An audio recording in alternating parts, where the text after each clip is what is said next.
오늘 우리가 읽은 이 성경 말씀에서 본문에서 세상에서 우리가 어떤 생각에 사로잡혀 사느냐에 따라서 사람은 두 갈래의 길이 있다고 가르쳐 주시고 있습니다.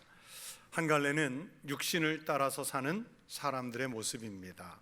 다시 말하면 육체가 이끄는 본능적인 욕망 또는 육신의 생각에서 마구 떠오르는 그 정욕의 생각들에 맡기고 사는 사람들을 말합니다. 그리고 다른 한 갈래는 영을 따라서 사는 영적인 사람의 갈래가 있습니다. 어떻게 하면 하나님이 기뻐하시는 삶을 살까? 어떻게 하면 하나님께 더 영광을 돌리며 살까? 그것을 집중적으로 생각하면서 사는 삶을 말합니다. 본문 5절에서 말씀합니다. 육신을 따르는 자는 육신의 일을, 영을 따르는 자는 영의 일을 생각하나니. 즉 육신을 따르는 사람은 육신의 생각을 따르기 때문에 육신이 원하는 삶, 어쩌면 동물적인 본능의 삶을 따라가려고 하겠지요. 육신의 본능대로 삶을 사는 것은 거의 죄인의 본성대로 사는 삶이 될 가능성이 높습니다. 여러분, 우리가 육신의 본능대로 우리의 생활을 한번 방치해 놓아보세요. 하루가 됐든 한 주간이 됐든 한 달이 됐든 그냥 본능적인 생각에 방치해 놓아보세요. 그러면 여러분, 사람이 부지런해지고 경건하게 생활하고 성실하게 생활하려고 합니까? 아니죠. 할 수만 있으면 게을러지고 말씀을 읽거나 기도하거나 찬양하는 데서 멀어지고 어떻게 하면 몸이 쾌락을 즐길까 하는 생각이 훨씬 더 많이 떠오르고 그러면서 그 떠오른 생각에 몸이 따라가게 됩니다. 밭을 관리하지 않고 놓아두면 알곡이 자라는 게 아니라 놓아두면 잡초가 더 많이 자라요. 사람의 마음이 그렇습니다. 놓아두면 잡초가 자라는 게 마음입니다.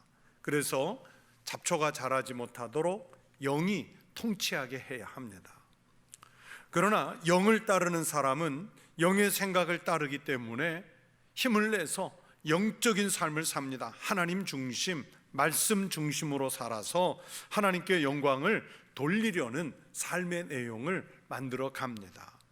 유혹이 와도요, 절제하면서 이겨내려고 합니다. 잠깐의 쾌락적 즐거움보다는 하나님의 뜻대로 사는 거룩함이 훨씬 더 행복하다는 것을 체험으로 알고 있습니다.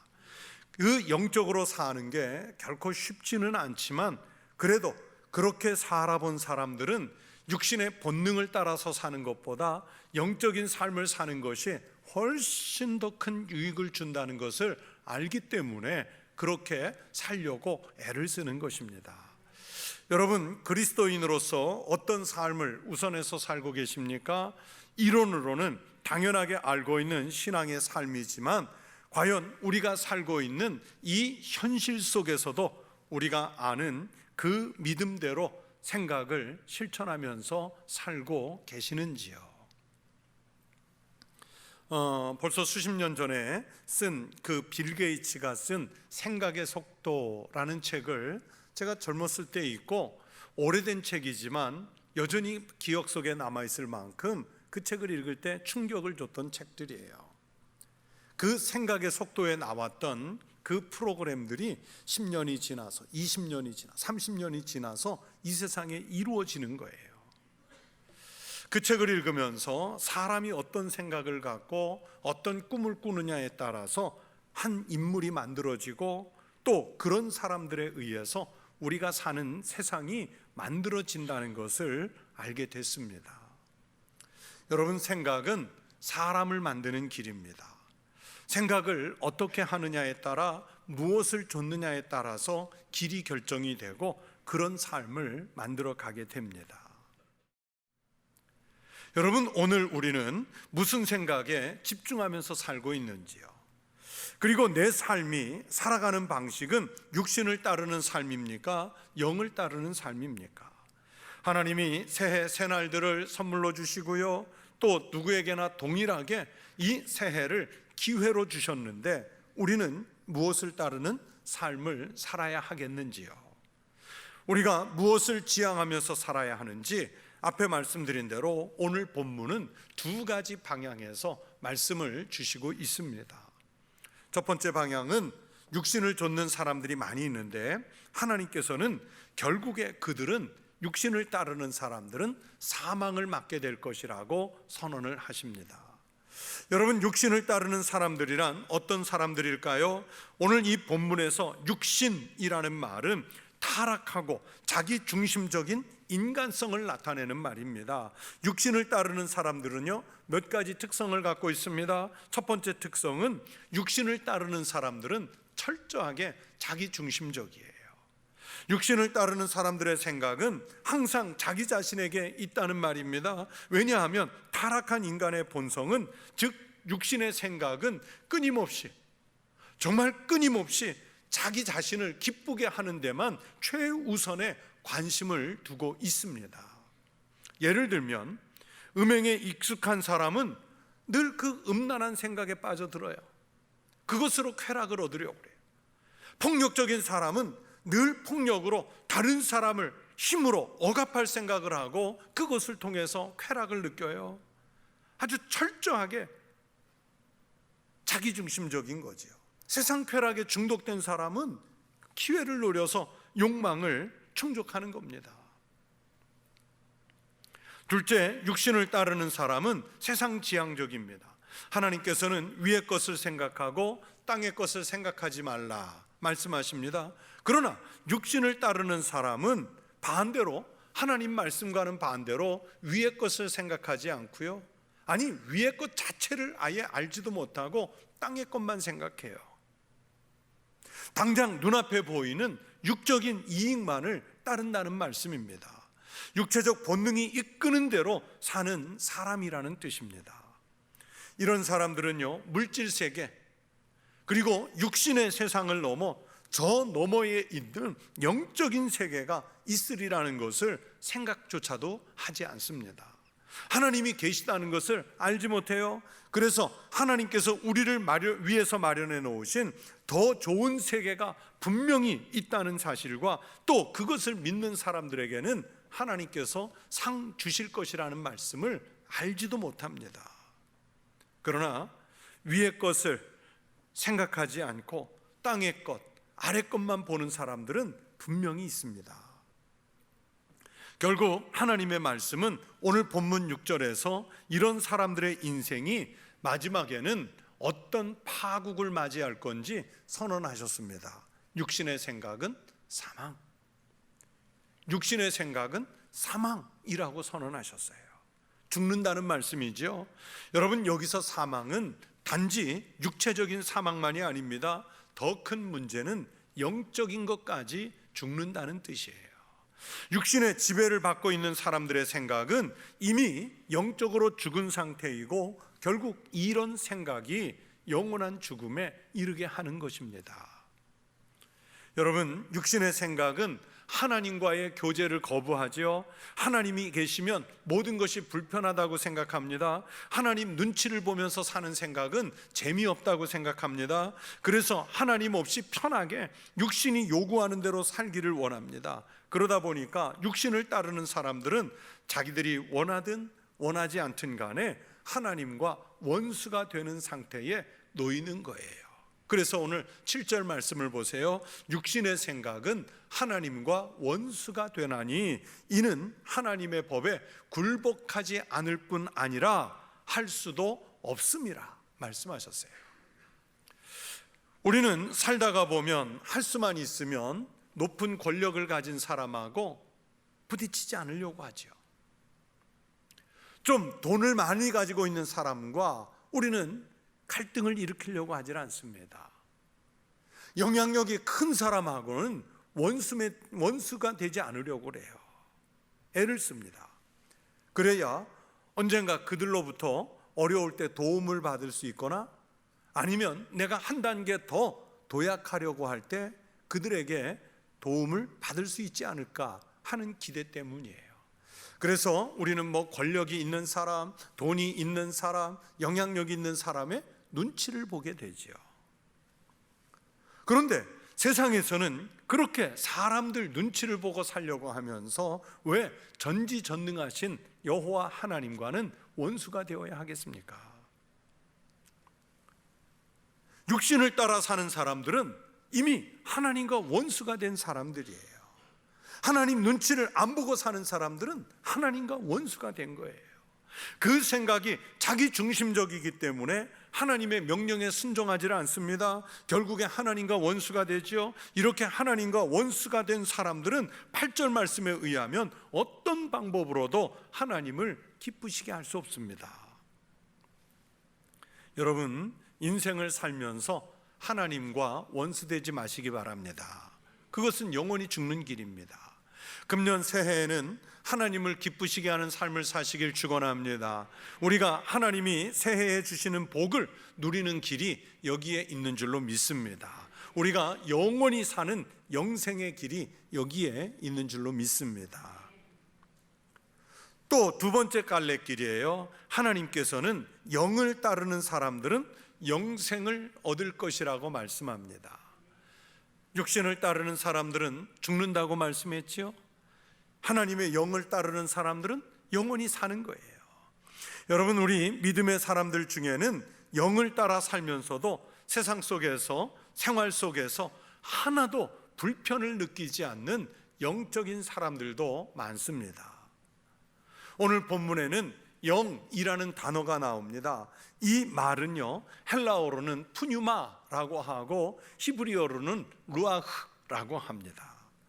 이 푸뉴마나 루아흐는 같은 뜻이에요. 원래는 영 또는 바람이라는 뜻입니다. 우리가 숨을 쉰다 말할 때 그 숨을 쉬는 것도 루아흐이고 또는 푸뉴마입니다.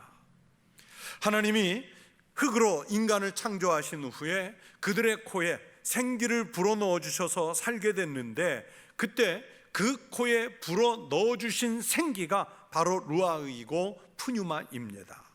에스겔 37장에 완전히 말라 비틀어진 마른 뼈, 사람이 손만 대면 곧 으스러질 것 같이 그렇게 마른 뼈가 이제 사방에서 바람이 불어와 그 뼈에 생기를 불어넣어 주셨는데, 그 생기가 바로 하나님의 영, 성령님, 푸뉴마, 루아흐예요.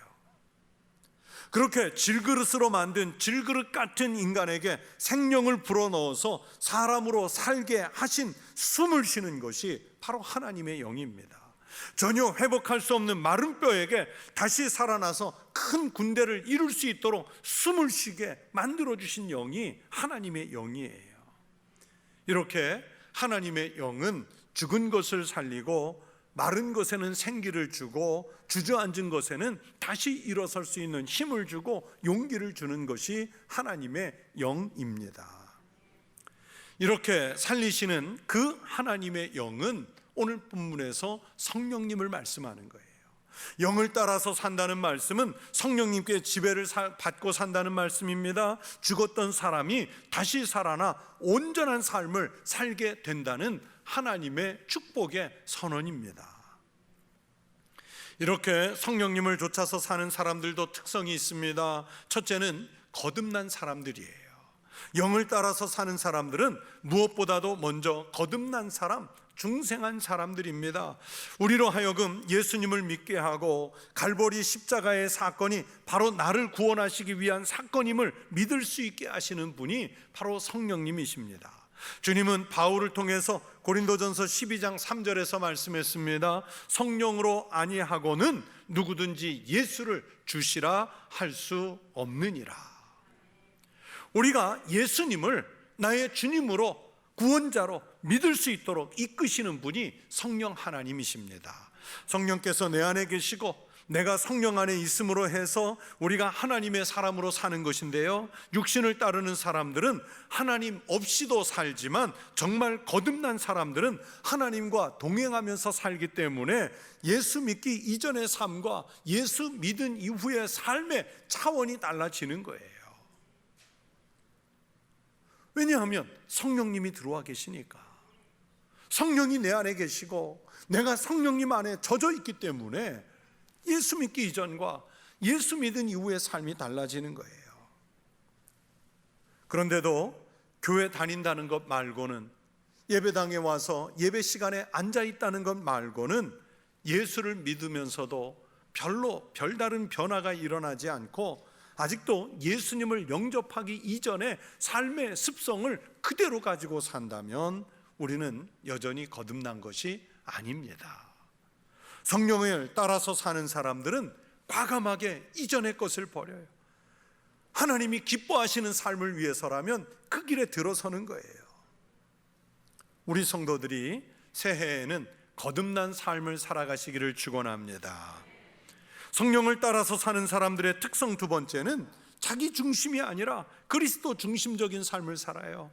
아까 육신의 생각을 따르는 사람은 철저하게 자기 중심, 육체적 쾌락, 본능적 쾌락, 거기에 빠져 산다고 말씀드렸죠. 그런데 이 성령을 따라 사는 사람은 자기 중심이 아니에요. 그리스도 중심의 삶을 살아요. 성령님을 따라 사는 사람들은 항상 하나님께 시선을 맞추고 자기의 초점과 관심을 하나님께 두는 거예요. 하나님을 생각하고 하나님의 뜻을 분별해서 행동하는 사람들입니다. 하나님께서 무엇을 원하실까를 먼저 생각해요. 이런 사람들은 직장에 가서 열심히 일하면서도 주님의 영광을 먼저 생각합니다. 장사를 하면서 돈을 벌 때도 어떻게 하면 하나님 뜻에 맞게 정직하게 벌까, 그리고 그 번 돈을 하나님을 위해서 어떻게 하면 아름답게 쓸 수 있을까를 생각해요. 세상 일에 얽매여 바쁘게 살지만 틈이 나는 대로 기도하면서 주님이 나의 생활을, 삶을 인도해 주시기를 하나님께 간구하는 거예요.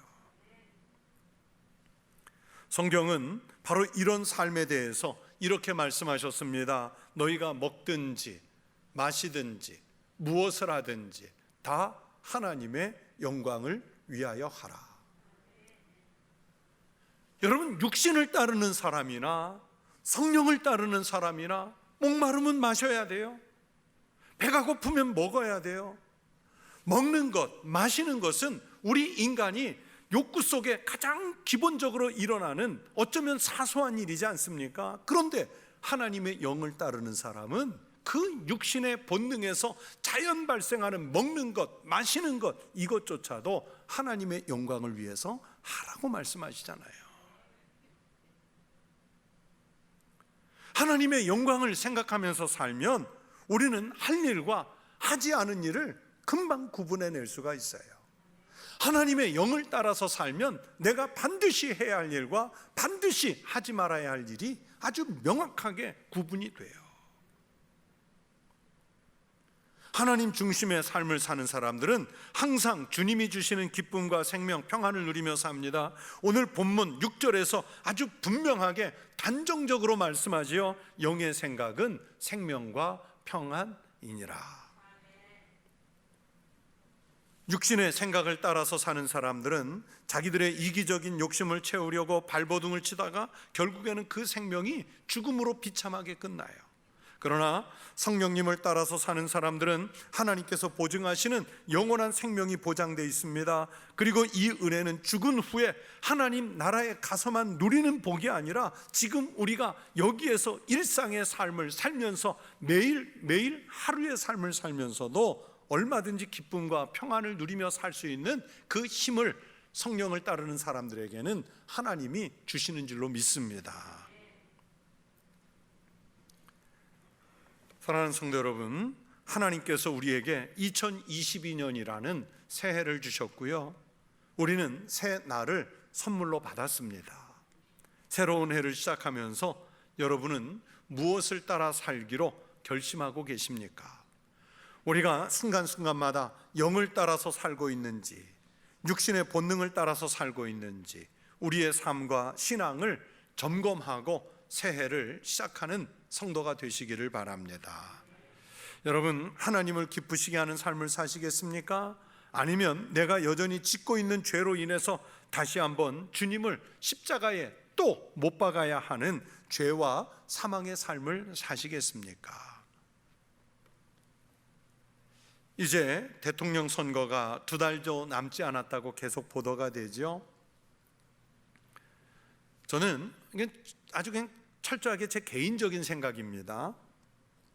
그래서 이 후보들을 지지하는 분에게는 아주 좀 죄송한 표현인데, 솔직히 이번에 출마한 후보들을 보면서 누구를 찍을지 아직 정하지를 못했어요. 정말입니다. 정말 정하지를 못했어요. 이번에 출마한 분들을 보면서 가족 문제, 비리 문제, 욕설 문제, 도대체 나라의 지도자를 뽑는 건데 누가 더 비호감인가? 누가 더 나쁜 사람인가? 누가 더 문제가 많은가? 이거 경연장같이 돼버렸어요. 그러나 그것은 뭐 일상의 삶의 문제고, 그 후보들이 각 당에서 경선을 치르는 그 토론하고 연설하는 것들을 몇 번 봤거든요. 그리고 관련 기사들을 열심히 읽으면서 보는 안타까운 것은 그 후보들이 우리나라를, 우리 국민을 어떤 가치로 이끌어 가겠다, 뭐 정신적 가치, 문화적 가치, 사회학적 가치, 철학적 가치, 이것을 어떻게 좀 끌어올려 보겠다, 이걸 제시하는 후보가 없어요. 보세요. 오로지 먹는 문제, 입는 문제, 주거의 문제, 거기에 온통 관심이 있습니다. 물론 우리 국민들이 사는데 정말 중요한 요소이고 국민들이 요구하는 것이기는 하지만, 그래도 그분들은 그것을 만들어내는 그 과정 속에 어떤 가치관이 있어야겠다, 그런 것을 고민해야 되는데 그 고민이 없는 거예요. 육신의 욕구를, 본능적인 욕구를 채워주는 것이, 먹여주는 것이, 입혀주는 것이, 집을 제공하는 것이 지도자의 전부라고 생각하기 때문입니다. 그러나 여러분, 우리는, 특히 그리스도인은 그래도 세상 사람과는 다른 차원, 즉 영적인 차원으로 살려는 시도를 해야 합니다. 그것이 그리스도인들이 세상에서 살 때 가장 먼저 추구해야 할 가치이기 때문입니다. 성도는 우리의 삶을 지켜보는 분이 있다는 것을 알아야 합니다. 하나님은 우리가 표현하면서 사는 모든 것을 다른 사람들이 보고 판단하는 것보다, 아니 내 자신보다도 나를 더 정확하게 알고 계시는 분이 우리 하나님이십니다. 내가 영을 따르면서 살고 있는지, 내가 육신의 본능을 따르면서 살고 있는지 누가 가장 잘 아냐면 하나님께서 알고 계시는 겁니다. 우리 인생을 어디에 초점을 맞추고 내 인생에 어떤 양식을 넣어줄까를 늘 생각해야 됩니다. 우리는 다른 것에는 그렇게 관심이 많으면서 가장 중요한 내 영에 어떤 것을 넣을지, 육신의 생각을 넣을지 영의 생각을 넣을지 결정하지 않고 그냥 방치해 두면 안 됩니다. 내 영혼을 본능에 방치해 두면 망가질 수밖에 없어요. 심령을 죄악에 빼앗길 수밖에 없습니다. 늘 끊임없이 하나님 앞에서 내가 어떤 모습인지를 매 순간 돌아봐야 합니다. 사도 바울은 무엇에든지 참되며 무엇에든지 경건하며 무엇에든지 오르며 무엇에든지 정결하며 이것들을 생각하라 말씀했습니다. 즉 영적인 생각들을 우리 마음속에 끊임없이 공급하며 살라는 하나님의 말씀이신 거지요. 생각하는 방식이 여러분의 태도를, 행동을 지배합니다. 예수님은 좋은 나무가 나쁜 열매를 맺을 수 없다고 그랬어요. 또 못된 나무가 아름다운 열매도 맺을 수 없다고 말씀했습니다. 좋은 영적인 생각이 나쁜 결과 낳지 않아요. 나쁜 생각이 좋은 결과 낳을 수 없습니다. 금년 새해 여러분의 모든 초점이 영의 생각에 맞추어지시기를 축원합니다. 여러분의 모든 삶이 금년 한 해는 주님의 십자가를 바라보는 인생이 되시기를 축원합니다. 새해를 시작했지만 정말 모든 상황은 여전히 미궁 속입니다. 어디로 가야 가장 좋은 길로 갈 수 있는지 알 수 없는 캄캄한 세상에 우리가 놓여 있습니다. 그렇기 때문에 어두울수록, 난감할수록, 환난일수록 더욱 주님만 바라봐야 할 줄로 믿습니다. 주님의 영에 사로잡히려고 하십시오. 내 영혼을 완전히 주님께 맡겨드리십시오. 하나님의 영이 나를 통치하도록 맡기십시오. 영에 속한 사람이 되십시오. 그러면 세상 곳곳에서는 죽겠다는 소리 들리지만 우리는 하나님의 영에 매여서 다시 살아나는, 다시 회복하는, 다시 일어서는 희망의 새해가 될 줄로 믿습니다. 하나님의 영에 사로잡힌 성도의 삶이 되시기를 주의 이름으로 축원합니다. 기도하겠습니다.